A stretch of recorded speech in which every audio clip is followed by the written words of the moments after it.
Yung hotdog nyo, gawin nating masarap na merienda na pwedeng pang negosyo. Don't worry dahil pati paggawa ng sauce ituturo ko. Tapos hotdog ang nasa loob nito. Kaya naman tikman muna natin to. 2 kutsarang cornstarch, 2 kutsarang harina, at kalahating tasang tubig. Ito magsisilbing pampalapot ng ating sauce.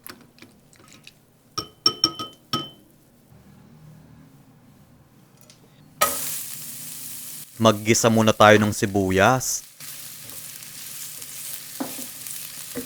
Sunod naman yung bawang.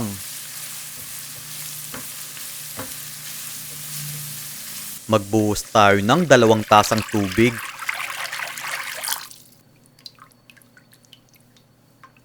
Isang kutsarang toyo, kalahating tasang wash sugar. Guys, gumamit kayo ng measuring cup kung gusto nyong makuha ang tamang sukat ng sauce na to. Ibuhos na natin yung pampalapot.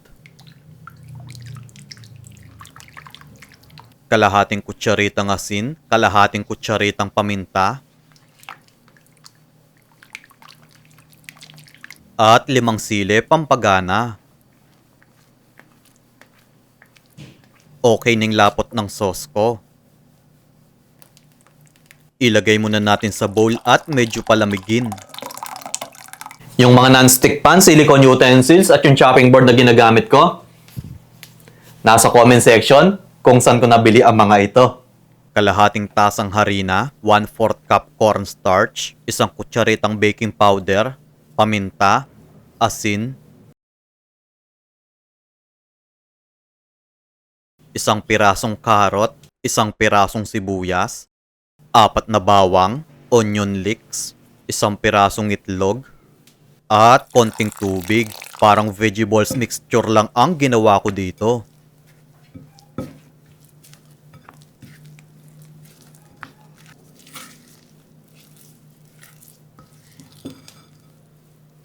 Gagamit tayo ng jumbo hotdog.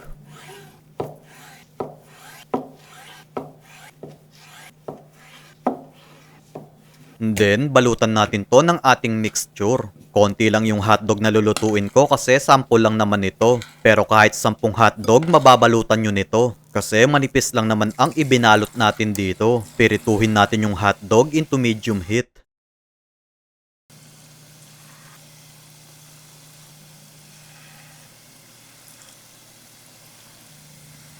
Baligtarin natin para yung kabilang side maluto din.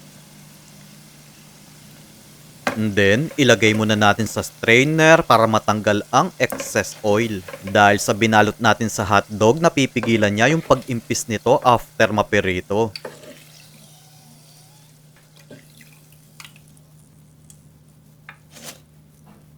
I-arrange na natin sa kikiam plate ito. Guys, promise masarap ito. Bagay na bagay yung ginawa nating sauce dito. Kaya kung gusto nyo pa ng mga recipe na tulad nito, mag-follow lang kayo kay Lokong Kusinero para ma-update kayo sa mga susunod na video. Kaya naman, tikman muna natin to.